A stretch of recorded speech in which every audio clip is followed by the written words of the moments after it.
Hey everybody, it's Amanda, and today we are going to talk about how to avoid food waste.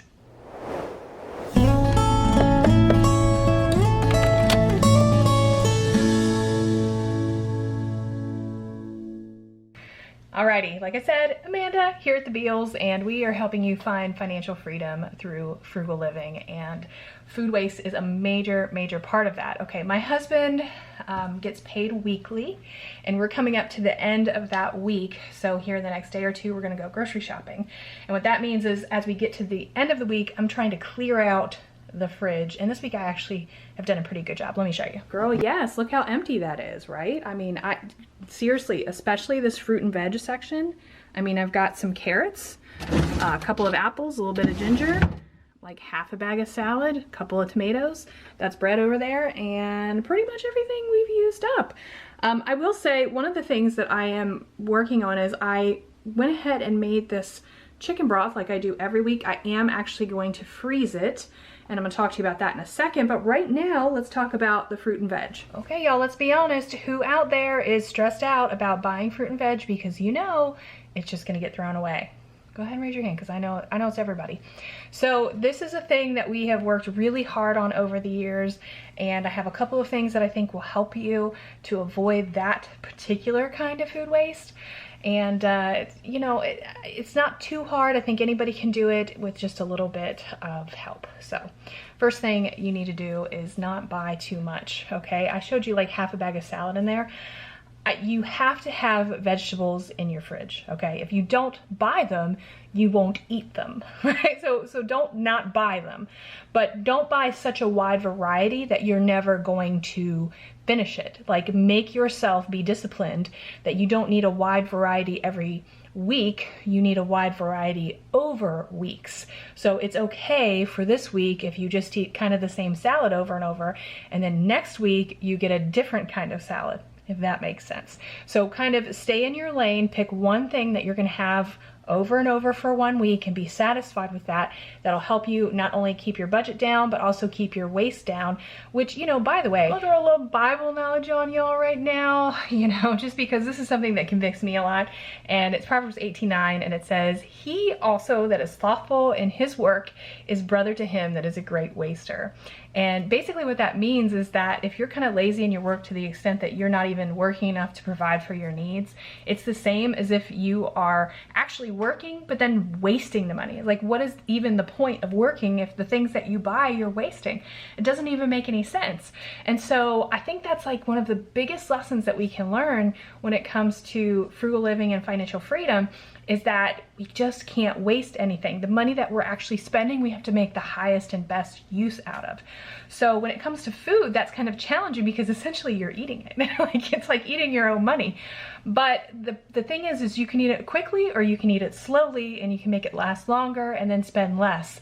And that's what we want to do. That's why we don't waste anything. So here are some things that I actually purchased this last week, and I'm going to tell you how I've used them so that they haven't gone to waste, and maybe you can share your tips on things that you have avoided waste on down in the comments, and then we can help one another to avoid waste in our lives. So I'm gonna start with the project that I'm working on right now, which is some lemons. Okay, so I had about 8 lemons that I had that were just starting to kind of turn color and maybe look like they were going to go bad, and I don't want to waste a single one of them. So here's what I did. First of all, I had 4 lemons that were older than other ones. So the 4 older ones, I immediately made sure that I was getting the zest from and juicing them. Okay, now the thing about the older lemons is you're not going to get a lot of zest from them. And that's why when you see these peels back here, you'll see that there's really not a lot of zest taken off of them. I am going to save these peels. This whole tray is going to go in the freezer. And I am going to save these peels for cleaning, making cleaners and things. The slices I actually like to freeze. These were the newer lemons. I like to freeze those for lemon water.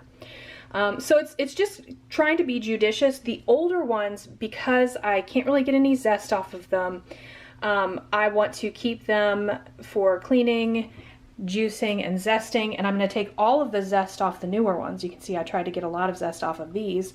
I'm going to slice them if I can, and any pieces that are too large or too cumbersome for slicing, we're gonna go ahead and just squeeze the juice out of them and try to save as much peel as we can. So we're just trying to use as much of it as we can, not letting anything rot, not letting anything go to waste.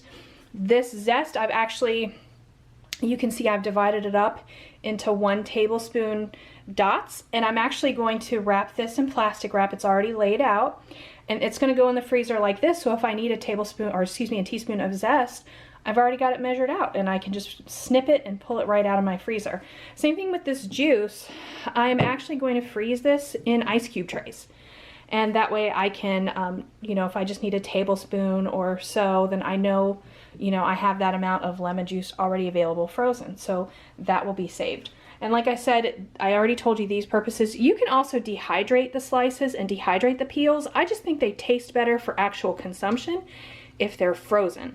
But that's a personal preference. I mean, everybody has different ideas about how they prefer things. So one word about dehydrating and freezing. So one important difference between dehydrating and freezing, and also canning, is that freezing is not something that is going to be stable if you lose electricity. So just something to keep in mind. You know, you don't want to have all of your food products frozen. I am going to talk a lot about freezing today. You want to dehydrate and can as much as possible, but that might not work out with your timing. We'll talk about that in a minute. But just keep in mind, you can't just freeze everything and then expect it to be shelf stable. In an emergency, you'd lose it all. So something to be aware of. Like I said, you can dehydrate the lemon slices. You can dehydrate the zest as well. The only reason I'm not dehydrating the zest is I actually just prefer it frozen. Just, it's personal preference. But it's not such a big deal that if I live my life without lemon zest, I won't be okay. But there are things that are more important to me, in which case dehydrating or canning, definite. So, all right, let's talk about some other things that I have frozen this week. Okay, so this week was the 4th of July, and if you've been watching my summer savings tips, I have them every day in my reels and shorts here on YouTube. By the way, follow me on Instagram if you aren't already. And as you probably know, we've been using strawberries and blueberries for a lot of different snacks, and we also had watermelon. Well, watermelon doesn't have a ton of uses in terms of freezing. The only thing that I really know that I would freeze watermelon for is to make a watermelon slushie, and that only lasts so long. It's really not the highest and best use for watermelon. So what we did was we purposed to use all the watermelon as much as possible first, and that way none of that was going to waste. And then we would use strawberries and blueberries for everything else.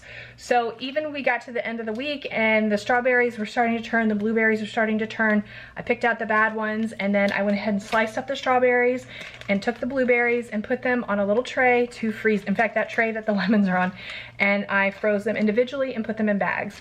And again, the reason why I chose to freeze these is because I have a lot of uses for these. Now, you can dehydrate strawberries and blueberries, but I actually have a big stash of dehydrated blueberries already. And mostly what I use dehydrated strawberries for is for salads. The thing is I actually have a lot of dehydrated cranberries, which I actually prefer to dehydrated strawberries for salads, so I don't really need the strawberries for that use. And I have tons of dehydrated blueberries, just an absolute ton of them. So, and they're actually my favorite, to be honest. But anyway, so the reason why I freeze my berries is that usually throughout the summer we'll get berries pretty much every week. And sometimes we'll finish them all and sometimes we won't. But when I am done with my package, I usually have a little bit left over and I don't want any of them to go to waste. So I will freeze whatever little bit of fruit that I have. And what happens is after a little while, I have enough to make jam. Now, if I get to the end of the summer, then I can usually have a little bit left over, and if I don't have enough strawberries, I'll make mixed berry jam, or, you know, just straight blueberry jam. But I can usually sort it out and make jam from both of these. In addition to that, as we get into the fall and winter season, I have these berry bars that I like to make from frozen strawberries and blueberries, and I will link that recipe up here for you if you haven't seen that video. Actually, it might not even be a video. Check the description box because I think it's actually a blog post on my old blog. But I will share the link with you and you can see how I make it because it is stinking delicious. But it's summer, so I'm not really trying to use my oven right now. It's really great for the fall and winter with your frozen berries. So again, just a little bit of berries, no problem. Toss them in the bag, save them, And then eventually you can make jam or use them for other frozen desserts. Perfect way to make sure you're not wasting this. Okay, so I've shown you my broth like a million times. I have a recipe for it. I'll put it up there if you want to check it out. It's not complicated, but even on Instagram this week, I talked about my broth and how every week I get my crock pot, I put a whole chicken in it, I take the meat out, I use it for meals, whatever's left over, I'll freeze the extra meat, just like I was talking about with the berries, and eventually I have enough meat that I can make like a casserole or a soup or something with it. None of the meat goes to waste, but also none of the bones do, because as soon as I pick the meat off of the bones go back in the crock pot for 24 hours, and I make beautiful broth with, again, things that I don't waste. My leftover onion skins, not broccoli, celery stems and things like that that I keep in a bag just to make broth every week. So also frozen. Anyway, because I make that regularly, so it doesn't make sense to dehydrate it. We're just gonna freeze it and make it every week. That is a refillable container. But anyway, after I usually keep the broth in my fridge because I usually use it within that week. But if I don't, I start to get a backlog, and I was starting to get a backlog. Now, I will probably can it at some point, but I'm not canning it now. Again, I'm not really using the stove right at this moment as much as I can. It's hot, I just don't have time. But what I am doing is freezing it, so this is what I do. Y'all, I keep red Solo cups just for this reason, and let me just show you. In this cup is broth, and I'm gonna put it right back there. They're all sitting there freezing. Let me tell you what's in it. All right, so what I'll do is I'll take these jars, and I'll take those Solo cups, and I'll measure out 1 cup of broth and put it in each Solo cup, and then put it in the freezer to freeze. Once I have a 1 cup measure frozen, I will put it in a Ziploc bag like this. This is some previously frozen 1 cup measure broth. And so if ever I'm making something and I need a cup measure of broth, it's already pre-measured, and I can just toss it in the stove or whatever I'm cooking, and it's there. So that's one way that I use it, and I'll keep it like that. Like I said, if ever I get to the point that I'm ready to start canning and jarring it, like actually canning, because this is just in a can, this hasn't been canned, that's 2 completely different things. Once I get ready to can it, I can heat it up, put it in jars, and then put it in my canner and can it. It's just a matter of timing. Sometimes I think people let things go to waste because their timing isn't exactly right. They're like, I don't have time to can this week, so I'm not gonna bother with it. Don't do that. Don't avoid keeping your broth just because you can't can it right now. Freeze it until you can it, and then you're not letting it go to waste. See, we're not wasting. This is what we're doing. By the way, I don't want to neglect to show you this either. You see at the top of this, there's a nice rim of fat that's solidified. That is the best part. I actually keep, it probably looks pretty gross, but I actually keep in a bowl that fat. Before I freeze all of that liquid, I take the fat off and I put it in a bowl and I keep it in my fridge. And you know how a lot of people keep bacon fat and they use that for frying things? I'm gonna use this fat. It's actually called schmaltz. It's chicken fat, and it's like something that people use in like Jewish cooking. It's very popular because obviously we're not eating bacon. But anyway, so my husband actually really loves it. He'd never heard of it before, and he says it makes the best green beans ever when I cook green beans and schmaltz. So just so you know, another thing we're not wasting, we ain't wasting that fat. You know why? Do you know how expensive oil is? Do you know how expensive butter is? If we can avoid using that with perfectly free fat, we're gonna do that. So just another thing to point out, we ain't wasting nothing. I ain't playing over here. All right, so the last thing that I'll mention that I am going to actually be dehydrating soon is this hand of ginger. I actually got this not too long ago, but it's actually starting to turn just a little bit, and it's about time for me to make sure I use it before it goes to waste. So what I'm going to do is I'm going to turn this into ginger candy, and I actually have a video where I already made that. I'll link it up here if you haven't seen it. But the thing about ginger candy is, in addition to getting the ginger candy itself, which I make in the dehydrator, you also make ginger syrup, which is really tasty, particularly in the summer, because you can make really great like a lemonade kind of dish with it. And you can also use it if you make herbal teas to be your sweetener in your teas. So that's just another thing that you can use. And there's actually like a little liquid that's not even the ginger syrup that you could use as well. But check that video out if you're interested. But this is something I'm gonna do in the next few days. And if you follow me on Instagram, you'll be able to see pictures of it as I get it finished. But anyway, here's the deal. Here's the deal. And you know, look, tonight, there's my ginger. My apples I'm keeping because frankly, I only have 3 of them and I'm not even gonna freeze them. They're gonna sit here in the fridge just fine as I get more apples, and eventually I'll make some apple pie filling. I'll link that video up at the top. But look, I have a few tomatoes and some salad. We're gonna use that tonight with this last of my leftover cheese and a leftover piece of onion, and then all of that will be gone out of my fridge.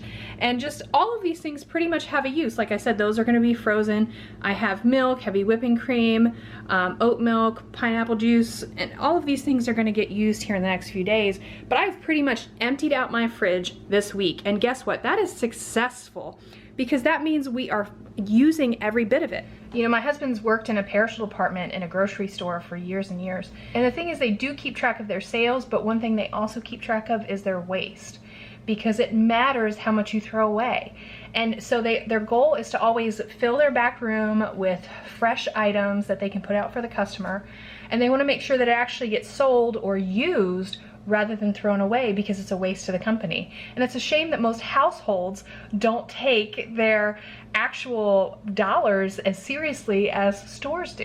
But we need to. We need to make sure that we are watching every penny that we have and we're being responsible with it. So anyway, these are a few ideas that I have that I'm doing in my household. Like I said, I want you to be able to share in the comments the things that you do to try to make sure you're not wasting anything. So give me your hints, tips, tricks. I'd love to hear them. And that's that. We're gonna focus on not wasting this week. So you all have a wonderful day. Thank you for joining me. And I will see y'all next time. Bye.